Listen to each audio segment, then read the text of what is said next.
Well, Justin, thanks for joining us on the injury update. Can you give us an insight into how the players returned post-Christmas break? The players had a really good off-season. We had 2 weeks break over Christmas.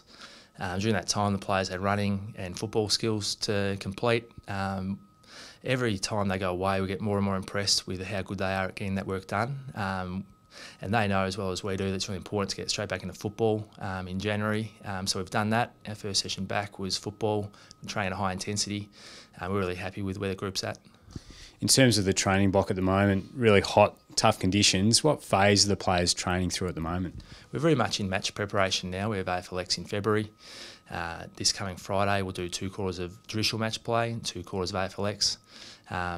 We're getting some good intensity in training, some good numbers out there on the field, and we're really building to be ready to play when we get into that pre-season competition phase. Just on AFLX, have you had to modify the program in any way to sort of account for the different skills and pace of the game that's required to play AFLX? AFLX is not unlike some training drills we would have done anyway. So it actually fits really nicely in the program. Really interested to see what it looks like practically on match day, but we're expecting it to be of a high intensity, high running, obviously for a shorter period of time. So it actually fits into our program. It's an extra point of interest for the players. We're looking forward to that competition.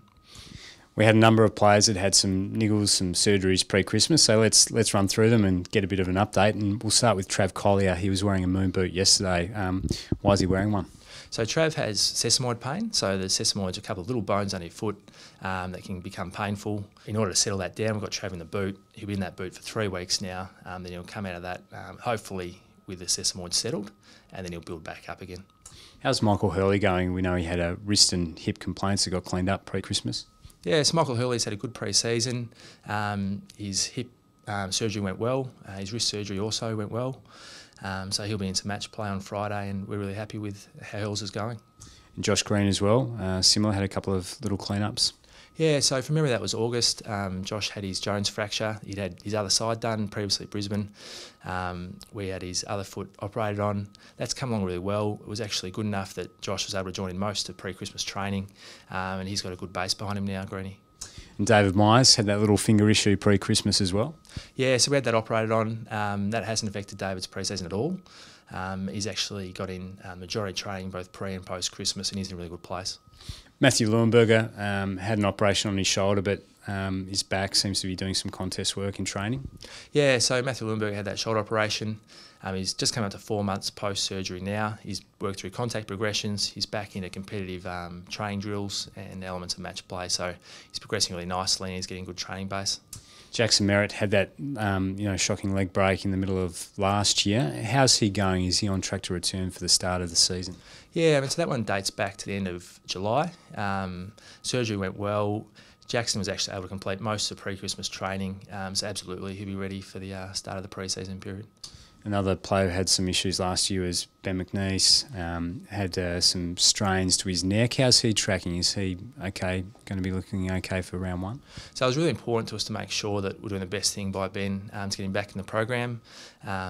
Ben's neck healed well and settled down well. Specialist was very happy. And Ben's had an uninterrupted pre-season, so he's out there training with no issues, which is great news. And Aaron Francis sat out the main session on Wednesday. Any insight into why he was on the sidelines? So Aaron just has some mild irritation of his hip flexor bursa, his psoas bursa, so that usually responds well to cortisone and rest. So we'll expect Aaron to be back running, if not Friday, on Monday, and we'll take a slow and steady approach just to make sure we get that right. Jordan Ridley, one of the exciting young talents that's coming through on the list. He had a little bit of a setback pre-Christmas with that lower leg injury, but how's he returned and tracking for the start of the season? Yeah, so Jordan had his syndesmosis injury operated on. He's 4 weeks post-injury now. He's been out of the moon boot for a week, walking around. He'll be on the Ultra G running later this week, we hope, and he's on track at the moment for full training around JLT1. Picked up Luke Lavender for the start of the pre-season. He had some surgery before he arrived at the club. Can you elaborate on what that was? Yeah, so Luke had a shoulder operation before he got with us. Obviously, as a first year, it's a modified program anyway. We're getting a lot of those athletic development work into Luke in the meantime. He's 5 months now, so his shoulder's very good, and he's doing very much a first year training program. Well, that's good news to hear, Crowie. Thanks for the comprehensive update and all the best for the next tough block of training. Thanks, Jez.